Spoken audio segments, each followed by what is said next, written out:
Hello and welcome to the France 24 interview. My guest today is the President of Zimbabwe, Emerson Mnangagwa. Mr. President, thank you very much for being with us here in Addis Ababa, where the African Union Summit is taking place. You're welcome. Mr. President, in your country, we've seen a wave of protest a couple of weeks ago and a crackdown. People died. NGOs denounced serious crimes. What is your response to those very grave accusations, and how is the situation now in your country? It is true that there were violent, very violent demonstrations from the time they began the demonstrations on the 14th, I think, to the 15th or 16th of January.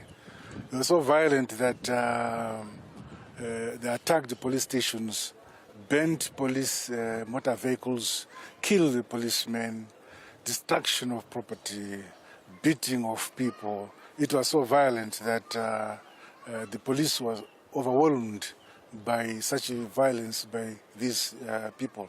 It showed that it was well organized, countrywide.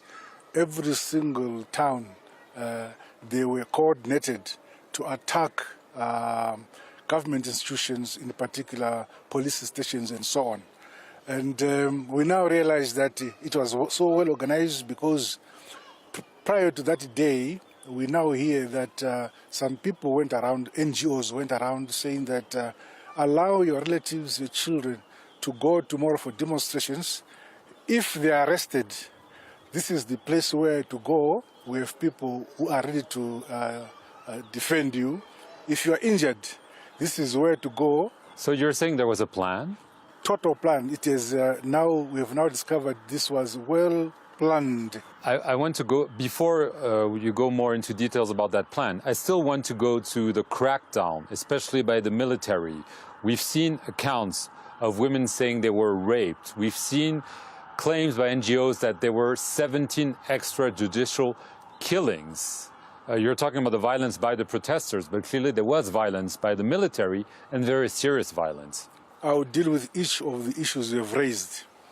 With regard to the rape, allegations of rape, we have both through print media, radio and TV, appealed to those victims to come forward, report to the nearest police station.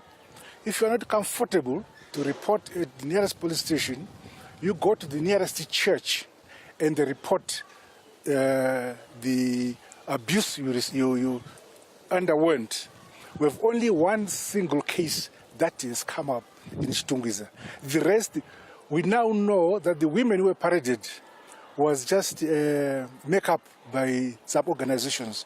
And some of the women have now left the country, have been shipped to the United Kingdom. The few who are still in the country, they are being moved from house to house, and we are trying to track them down.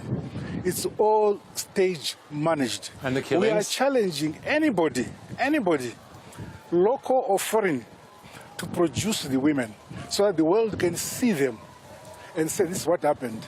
We would want to see those. And with regard to the other issue you have mentioned about beatings, yes, killings. It is killing.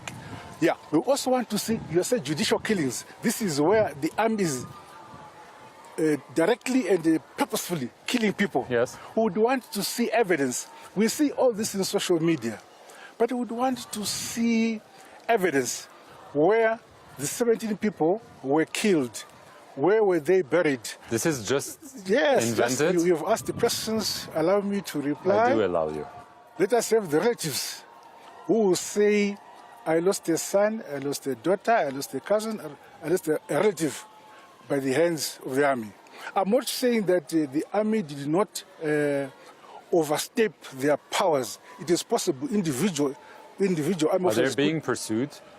Some have been arrested. Some have been arrested in that regard, the police. We have also arrested so many, over 1,000 people who have been caught in the destruction of property and beatings. They're all going through the judicial system in our country. And perhaps over 40% or 50% by now have gone through the judicial process for hearing the courts. Some have been convicted, some have been discharged. I'm aware that the highest sentence that have been meted out by the Against military? Yes. No. The sentence meted out, not by the military, by the civil courts. No, but against military personnel as well? Have there been sanctions against them? Those who have been arrested, the military are court-martialed. Those get court-martialed. But the rest of those who have been arrested go to civil courts, and the highest sentence so far is 7 years. The lowest I'm aware of is about 3 or 4 months. And others are being discharged because they were found innocent. And according to our laws, those who are under 18 cannot be detained. Once we discover that they are underage, they are released to their parents. This is how we do it. And the process is going on. Calm is back now in Zimbabwe, or is it precarious calm? No. Total calm has come back to Zimbabwe. We are now so satisfied that this thing was predetermined, pre-planned, by whom? Well-oiled by both local NGOs who are well funded, but also the opposition, the MDC Alliance, whose theme throughout, even during the campaign for our general elections last year, said that as long as they do not win this election, in Shona they say they will put Jecha Musadza, meaning that they will put sand into the food. So this is consistent with what they've been saying throughout. You consider this as a coup attempt in a way? Regime change is the better word. It is a regime change agenda, which is not new, which has been a phenomenon visiting Zimbabwe throughout the last 18 years. I want to get to something I heard that you had told people, is that it was not only NGOs, not only the main opposition, the MDC, but also foreign powers. I'm not aware of the involvement of foreign powers. I heard that you said this to several people. To whom? If somebody has told you, I've never accused any foreign power. We are fully aware of funds that have come to NGOs operating in our country. I'm also now with security intelligence aware of people who came to do workshops and training of our people in the opposition. Where were they coming from, those funds and those people? We have already submitted the names and the passport numbers to the respective embassies in Zimbabwe. So that will come out at the appropriate time. We've submitted the names and the passport numbers. Can I venture and try to find if it's the UK and the US, for instance? Am I wrong in saying this? I can assure you that I will not build a wall against your own imagination. I will not build a wall. You can imagine the way you want. It's a democratic country, Zimbabwe. But we have to deal with evidence. The evidence that we have got, we have submitted to the relevant authorities, and we need a reply to those relevant authorities. So you've asked Western countries to explain where those people and those funds were coming from. You are now trying to say, are they? It means that you are aware that the Western countries are involved in regime change. No, that's what you're telling me. I'm just trying to figure out what you're saying. I've not said so. I've not said so. You are aware that Zimbabwe has been subjected to regime change throughout. We are struggling against sanctions imposed by the West up to today.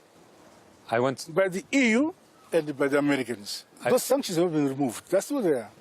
On the contrary, if I follow what a British minister said in recent days, two things. One, Britain will not support Zimbabwe rejoining the Commonwealth. That's number one. And two, Britain wishes the European Union to extend sanctions against Zimbabwe. What is your reactions?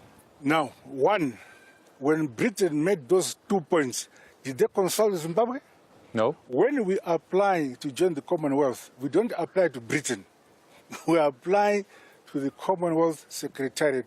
Britain is just a member of the Commonwealth. An important member, obviously. But what is your reaction? I mean, are you annoyed? No, the Commonwealth has never told us that they are not considering our application. The view of one member is not the view of the Commonwealth. You understand? It's very clear. Are you afraid that there will be more sanctions from the EU, or are The you sanctions are already there. They've not been removed. So what are the new sanctions they're talking about, which have been imposed? Right. We already are suffering under these sanctions, the DERA and EU sanctions. Right. Are you asking your African peers here in Addis Ababa to push towards lifting the sanctions? We've been doing that for the last 18 years. We're not changing.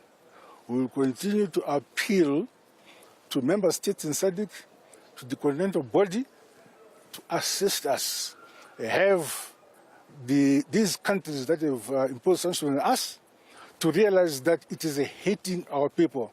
We have not offended anybody. What we are doing is good for our people, is good for Zimbabwe. Right. What about the former president and his wife? I remember that during the campaign, there was an attack on a campaign event, and that you had hinted that Grace Mugabe and her supporters were behind an attack against you during the campaign. No, they didn't participate in the campaign. Grace Mugabe and the cabal, which surrounded our former president, was the result or the cause of what happened, which resulted in the stepping down of our former president Mugabe. But we have no problem with him. We are looking after him, looking after his family. So they shouldn't be prosecuted for anything? No, no one is above the law. Okay. If there's any crime, anybody will be prosecuted except a sitting president in terms of our law. Right. But anybody else will be prosecuted. Even the president, when I leave office, I could be prosecuted if I commit any offense.